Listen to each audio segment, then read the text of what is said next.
and welcome to Yidris Thunderstorm. As far as opening hand goes, ooh, man, I like this opening hand, but we do not have any way to take advantage of it. So let's go ahead and mulligan, and that's going to be Blood Crypt, Breeding Pool, Careful Consideration. Yes, I like this. We're going to keep on. This one's beautiful. Ancient Tomb too. Ooh, I need a few more colored sources, but actually, yeah, we're going to put that on top for sure.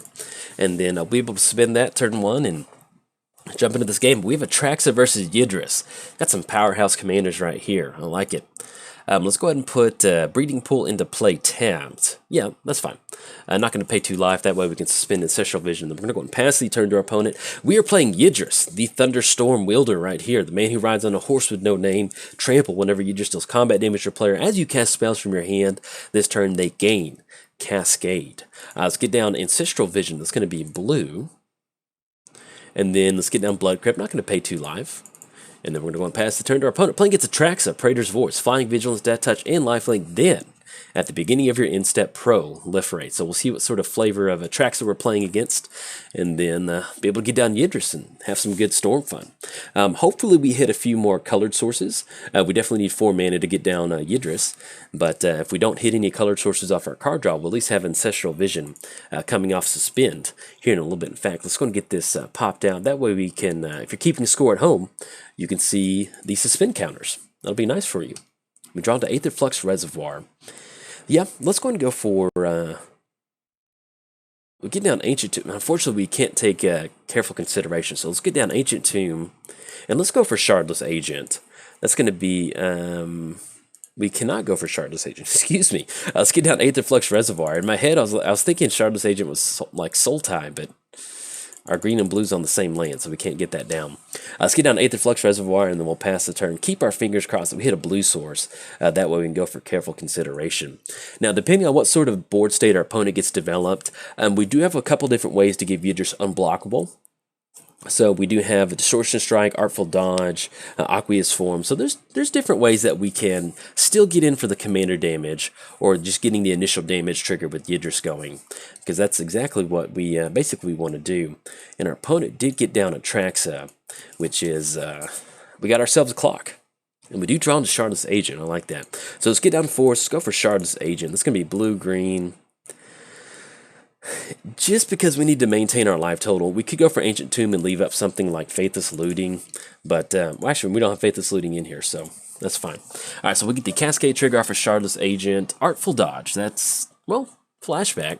We can give Bloom Tender unblockable, and that'll still give us access to Yidris out of the graveyard, so I like that. So we'll gain a little bit of life. We'll go for, get down Shardless Agent. That'll be a 2/2, and then anything else we'll go and pass the turn. So at this point right now, fingers crossed, we hit a colored source. That way we can get down Yidris and kind of start swinging stuff in next turn. Preferably, we need to hit a blue source because we can go for Careful Consideration. Target player draws 3 cards and discard 3 cards. And especially once we swing with Yidris with Artful Dodge, then we go for that Careful Consideration, get some pretty good card draw going. And our opponent's going to get down Vraska and destroy target creature enchantment. So that is a bummer with Aether Flux Reservoir. Don't always get a win with Aether Flux Reservoir, but it's nice to have it in the deck. So, but the main thing is it's nice that they did use the -3 and really kind of got Vraska's life total down, or her loyalty down. Ooh, drawn to Mana Confluence. I like it. So let's get down Mana Confluence. So at this point, we go for Yidris. We do not have enough mana. I'm almost tempted to go for Careful Consideration. We almost need to use that to set up Yidris, though, since it's not going to have haste. So we're going to have Ancestral Vision coming off next turn. That's going to be 3 card draw. Yeah, I feel like we can go for Careful Consideration, because if we get down Yidris, it's not going to be able to swing it. It doesn't have haste. They simply just go for the -3. They get rid of Yidris, and we're in a bad spot. So, in fact, let's go and go for Ancient Tomb on this one. That we can leave up as much mana as possible. Not the best, but, ooh, Assassin's Trophy. That's exactly what we needed to run into. We need to discard 2 cards. Let's get rid of, I think we're just really far away from Bear Umbra. Yeah, it's not feasible in this game. Nature's Lord is going to give us additional land. Factor of Fiction is always nice because it gives us some extra things to do.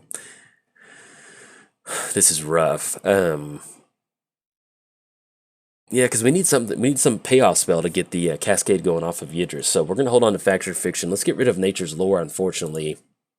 And they'll be able to go for Assassin's Trophy on Vraska because that's just something that, yeah, we need to deal with it. So let's go and take care of Vraska. That's going to be green and black. They do get an additional land out of the deal. But at this point right now, with them Atraxa, we can still survive this Atraxa. You know, we've got about 4 or 5 turns, and that's enough time for us to get some stuff done. So we're going to go and pass the turn. So that was a pretty good little Careful Consideration.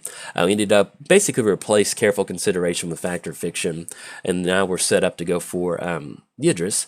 We can simply just get it. You know, they might have some sort of removal in their hand, but we can still at least get down Yidris, and then next turn be online for like an Artful Dodge and a Assault Strobe out of the hand. But with Yidris, this has been, if you haven't seen Yidris before, this deck's pretty fun. It used to be a really heavy kind of spell deck. Oh, got Omnixilus, man. It used to be a really heavy kind of storm-based deck, but now it's a little bit more of just kind of a value deck. You know, we get down Yidris, if we can cascade into some really good stuff with Factor Fiction, that's what we need to go for. I think we need to split up Swords to Plowshares. Yep. If they want to go for Liliana, they certainly can. But if they have Swords to Plowshares in their hand, then we can't get Yidris going. So, and let's see what they showed the game log. So they did put Liliana and Sphere of the Suns into their hand. So we did dodge the Path to Exile. And they're swinging with the Traxa. That will put us down to 21, and that will put us at 8 total commander damage. We do have Ancestral Vision coming off suspend for next turn. The only downside is we need to watch out for these ultimates off of our opponent's Planeswalkers. Alright, so we're going to go for the Ancestral Vision. We're able to draw 3 cards. Definitely want to choose us on this one. And then we do hit a land, thankfully. So it's going to be 1, 2, 3, 4, 5, 6, 7. That's going to be double strike with unblockable. We can take care of a Planeswalker, basically, but we're going to look at Liliana. Yeah, let's go for it. Let's go for Watergrave. We're going to shock this one in. No, excuse me, we can't give Yidris haste at this point. That's the downside. Yeah, so I was thinking about just getting down Yidris and going for that Artful Dodge, but it's not going to have haste at this point. So let's get down Yidris, because we definitely need to get that down. It's going to be green, blue, red, and then black. So we get down Yidris, that's going to allow us to go for Kodama's Reach to get a few extra lands going too. It's going to be 1, 2. And then at this point right now, we're just trying to set up some sort of, you know, way to kind of win for next turn. Let's get Mountain, because we do have 2 black sources. So let's grab Mountain, let's go ahead and grab Island. Let's put Island onto the battlefield, and then Mountain goes into our hand. Anything else? No, we're going to pass the turn. So what they can do, they can basically go for the -3 out Nicholas, hoping that they go for the card draw, but we just have to get down Yidris at some point. They can even go. They can even go for the -3. Excuse me, yeah, they did go for the -3 off of Yidris. I'm about to say they can go for the -3 on Shardless Agent, then go for Liliana to get us to get rid of the board, but unfortunately to go for that -3. But, you know, it's one of those, we're playing against a deck that's stunner removal. Hopefully maybe they have something else in mind for their particular line of play that they want to go for. And so we were just trying to set that up. But we still have some pretty good mana to kind of work with. Let's go and get rid of Birds of Paradise. Actually, we'll go and get rid of Signet, because that way if we can get down Birds of Paradise with Shardless Agent, that'll be something that we can do to dodge, hopefully, the Liliana Sacrifice. And then Sphere Suns, get that down. They're going to be swinging with the Traction. It's going to be a 2-2. Excuse me, it's going to be a 4-4. It's going to put us at 12 total commander damage and put us down to 12. And it looks like they accidentally skipped through their attack step. I don't think that was intentional, but we'll take it. We need every bit we can get over here. Let's get down Mountain. Let's go for Birds of Paradise. Let's go for 3 visits. Yeah, we'll go for 3 visits, and that way we can get down another blue source. We'll go for Tropical Island. And I guess at this point, we're just trying to jam a Factor Fiction. Yeah, let's go and go for that. Let's go Factor Fiction. This is going to be 1-2 off of Ancient Tomb. We need to get something going. And we'll go ahead and tap down this Watery Grave. Storm count 3, comparative analysis. Yeah, this is, even if we go for Yahini's Expertise, that will be nice. Depending on how they split this pile up, we can get down at Tendrils of Agony if they give us the Dark Ritual. So they're definitely going to, yeah, we'll be able to miss, well, actually, that's what they give us. Um, yeah, I mean, that's going to be storm count, not that good. Yahini's expertise. We definitely have cast a spell this turn. Converting may cost 3 less. Target player draws. Yeah, I think I like pile 1. We'll go choose pile 1. I like that. We'll grab comparative analysis. We have drawn some cards this turn. So we're going to draw 2 cards with comparative analysis. At this point, we're just kind of trying to dig. I'm not sure what we're digging for, but if we at least get down to Yahini's expertise, we can kind of build up some sort of board state. Anything else? No, we're going to pass the turn to our opponent. So next turn, we can't go for Yidris. We're still kind of digging for some sort of haste option off of Yidris. We are kind of building towards some sort of fun storm board state. We can get down Rashmi, and that way we can start kind of casting a little bit of extra stuff off of our getting some extra value off the spells that we cast. Yahini's expertise will allow us to at least take care of Bloom Tinder and the soldier tokens that our opponent's trying to get going. And the only downside is pretty much going to wipe out our entire board. That's the only downside. Do we want to get down? I guess we'll get rid of Golgari Signet. Yeah, because we want to make the land drop for sure next turn. We want Yahini's expertise. We want a Salt Strobe. So we're going to get rid of Golgari Signet. And then we'll see if we want to card block, if we want to block with give Birds of Paradise on Atraxa. So I guess at this point we get rid of Horizon. Yeah, we'll split it up Horizon Canopy and Felmore Stone. Click OK. And sorry at this point if my words are a little jumbled. I've been recording for about 2 hours now. And I've had some really long games, so I realize I'm reaching the, like, hey, I'm kind of tired point. But we'll see if we can survive this one. We've got, we're going to get down to Fairy, too. Ugh. All right, so pretty much we have to get some stuff moving for next turn. I don't know if we're going to be able to get it done, but we will definitely try our best. Okay, they're going to swing with the tracks. That's going to put us down to 10. We're still going to go. We're not going to block with Birds of Paradise because at this point right now we just simply need that mana, and that's going to be an important thing. And they're going to get some really good proliferation going. So we'll see what drawing the Sword of Feast and Famine, which definitely allows us to swing in with Birds of Paradise, and so we can do some stuff main phase.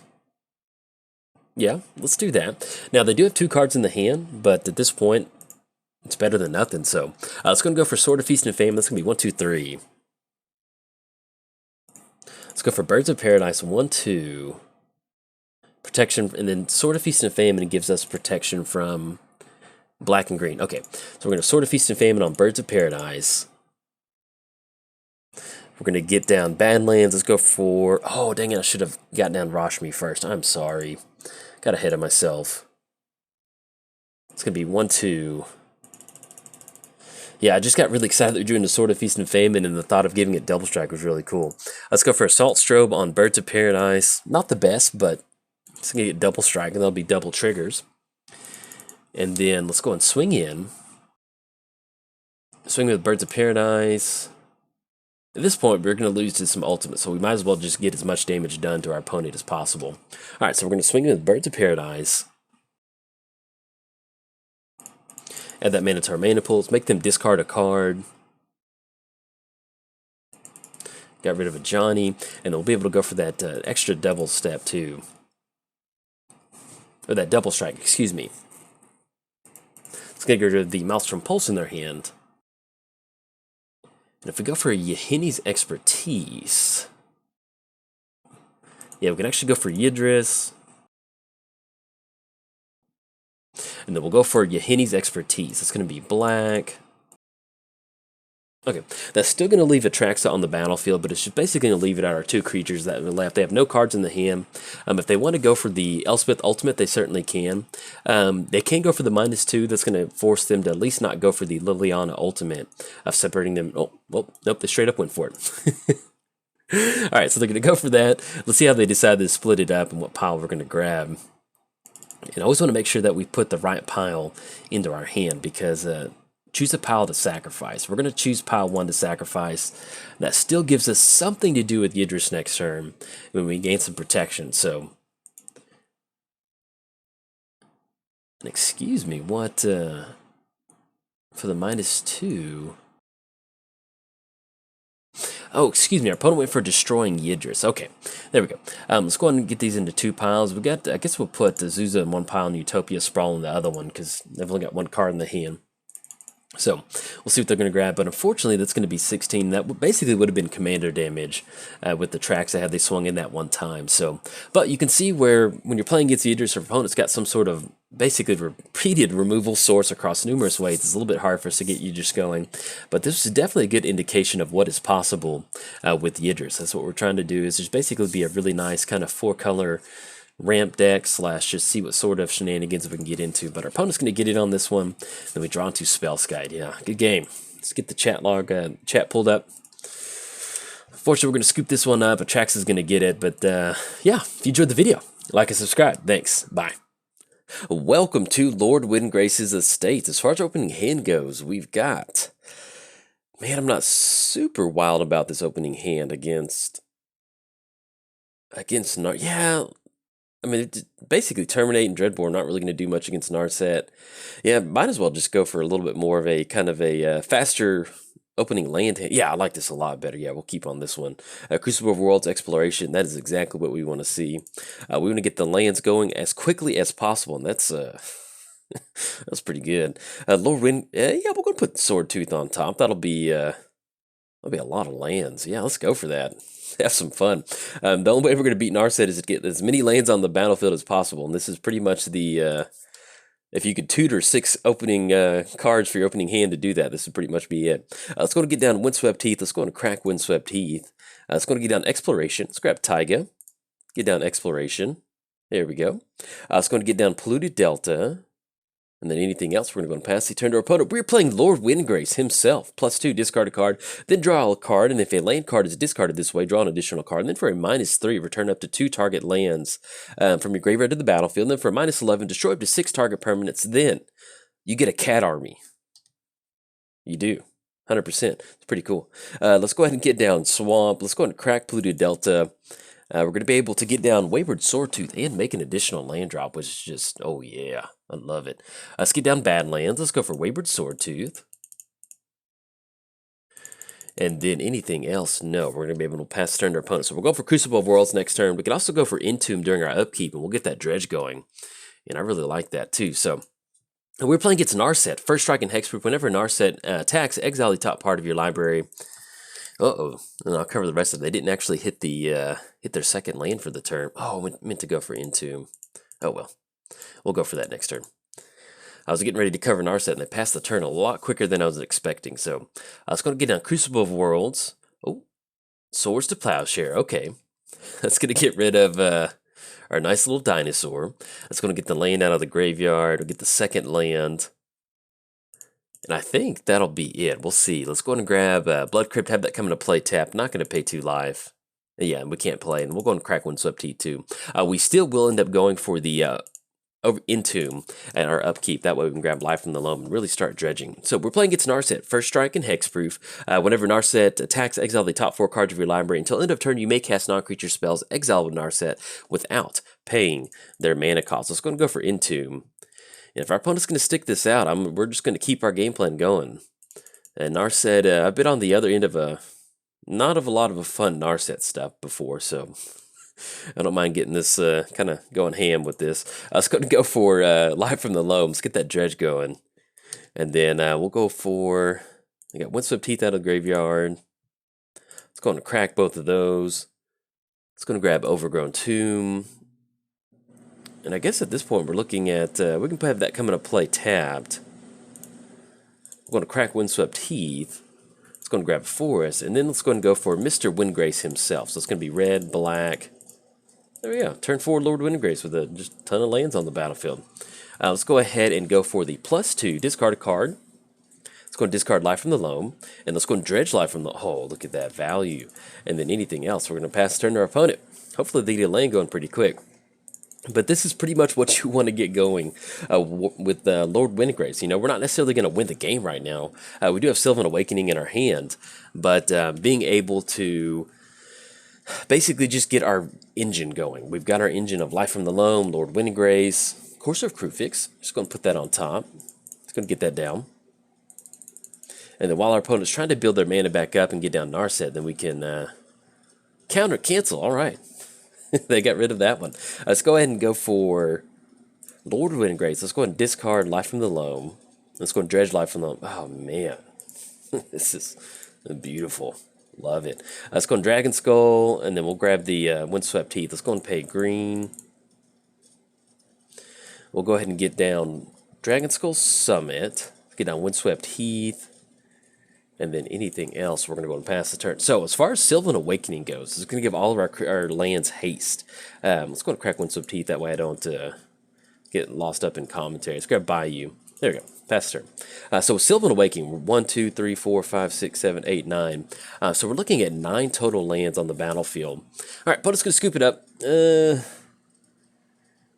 This will be a good scrap bin video, yeah, because we're at 5 minutes, and this is pretty much what you want to see with Lord Windgrace. Unfortunately, I don't want to post this on a daily video, but yeah, with how many times I've been beaten by Narset, take that, Narset.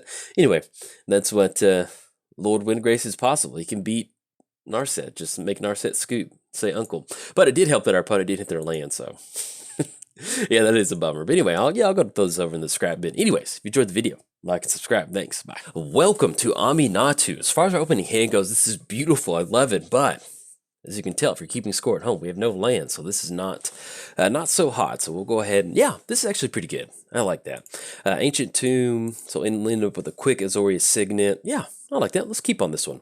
And then once we if we keep building up some good mana, then we can go for a pull from tomorrow. Cloudblazer, we will definitely put that on top of our library. That will probably make a huge difference in this matchup. So let's go and get down Ancient Tomb. Let's go for Azorius Signet. That's going to be 1, 2. And then anything else, we're going to go and pass the turn to our opponent. We're playing Aminatou, the Fate Shifter. +1, draw a card, then put a card from your hand on top of your library. -1, exile another target permanent you control. Bring it back to the battlefield under your control. Then for a -6, choose left or right, gain control of those permanents, and then, except for Aminatou, pretty much, long story short. So let's get down Bloodstained Mire. This is going to be 3, we can go for Aminatou pretty quick. Is that exactly what we want to go for? Then we go for Bloodstained Mire next turn. Yeah, I guess we go for that, because that'll put us in Cloudblazer territory really quick. So let's go for Caves. Let's add that colorless mana to our mana pool. Let's go for Azorius Signet. And let's go for Aminatou. That's going to be, and then we're going to take black off this one. A little bit of a damaging turn to get down Aminatou, but at this point, we want to kind of leave up that fetch land. So let's go for the +1, draw a card, and then put a card from your hand on top of your library. And at this point right now, yeah, let's go and put Master of Waves back. Our Devotion to Blue is not super great, and to be honest, I mean, either way, we're going to draw into it, so we'll be okay. And then we're going to go and pass the turn to our opponent. We've got duels of the Commander 18 Planeswalkers, which I really like this. Playing against Estrid, so +2, untap each permanent, each enchanted permanent you control. Then -1, create a white enchantment or a token named Mask attached to another target permanent. The permanent has Totem Armor. The token has enchant permanent, and okay, there we go. And it's just like, bleh. This is my first time reading that card, so I'm like, bleh, word vomit. Do we want to go for 1, 2, 3, 4, 5 with Bloodstained Mire? Yeah, let's go and go +1. Or actually, we'll end up with gain 2 life, draw 2 cards, gain 2. Yeah, I think I kind of like that just a little bit better. So let's crack a Bloodstained Mire. And we definitely want to get down another blue source, because if they take care of Signet, then we're kind of stuck. That's not going to be good for us. So let's go and crack Bloodstained Mire. Probably grab a white. Well, actually, we need to grab a black-blue land off this Bloodstained Mire. Oh yeah, and then for the, so basically create a white or enchantment token named Mask attached to another permanent that is enchant permanent Totem Armor. And then for the last ultimate, let's grab Underground Sea. There we go. Grab Underground Sea. Let's go for Cloudblazer. We're going to get down Cloudblazer. We're going to gain 2 life, draw 2 cards. This is going to definitely help us negate some of that Ancient Tomb. And we're basically just going to sit back and keep cashing in Aminatou, drawing a bunch of cards. That's what we look at that. 4 cards. Oh, love it. And then anything else will pass the turn. All right, so for the -7, put the top 7 cards of your library into your graveyard, then return all non-aura enchantment cards from your graveyard to the battlefield. Then do the same for aura cards. So if you hadn't noticed the theme, definitely going for some heavy reanimator. Or not reanimator, but heavy enchantress, I should say. So we only have 1 artifact on the battlefield, so we're a little bit far away from Tezzers. So let's go and push in with Cloudblazer. That's going to allow us to get in for 2. It's going to put them down to 28. Let's get down Island. Yeah, and it gets at this point, if we just really want to just getting a bunch of tokens going. Nah, I think I kind of like going for Tezzeret. So let's go for the -1 on Cloud Blazer. We'll draw into a couple more cards just to kind of see what we draw into, gain a little bit more life. Ooh. Let's get down Tezzeret first. That way, imagine if we get down Jace, we might see a scoop. Possibly. 1, 2. Let's go 1, 2. Get down Tezzeret. We're going to go for the +1 ability. That way we can really kind of start working towards those artifacts and really kind of start cashing in that card draw. And I guess at this point, we'll just get rid of Catcher's Monument. There we go. And we're going to go and pass the turn. So we're off to a really nice start, as you can tell. It's going to be turn 5, and we've got a whole mess of Planeswalkers on the battlefield. Let's go and push in with Cloud Blazer. Hopefully our opponent gets some stuff moving. I always kind of hate it whenever we get off to a really good start. You know, we're not necessarily going to win the game, but as far as card advantage goes, the game is definitely in our advantage at this point right now, especially with us kind of holding back going on something like Jace, just to allow our opponent to hopefully kind of build up their board state just a little bit more. Let's go and push in with the entire crew. And if we get down Mana Crypt, that's going to allow us to start drawing in some more cards with Tezzeret. So we're going to draw a card. That's going to be Sad Robot. Let's go for Mentor of the Meek. And let's get down Sad Robot. We're going to pay the 1 on Mentor of the Meek to draw an additional card. Ooh, there we go, draw the Crusade. All right, so we're going to, we're going to use that ability. Let's get another Plains on the battlefield. Get that Plains down. Let's go for the -1. Actually, we'll go for the +1. Draw a card, that way we can get a few more. Let's go ahead and put back a Riverwise Augur. And then we need to make the land drop. We'll get down Colonnade. And then we're going to pass the turn. So that leaves us at 7 cards in the hand. We got an entire board state. Ooh, I think... No, we didn't end up going for Tezzeret because we went for the 0 ability to draw a few more cards. So next turn, we go for Cathar's Crusade. Basically, we get down Cathar's Crusade and we get down something like Angel of Invention or simply something that just amplifies some sort of token effect. And it's going to be an instant board state on your side of the battlefield, which is really nice. So, yeah, opponent's going to scoop it up on this one, and I don't blame him. We get off to a really quick start. I tried to slow roll it just a little bit, but when you've got a bunch of good stuff in your hand, get some really good card advantage going. Sometimes that happens. So, if you enjoyed the video, like and subscribe. Thanks. Bye.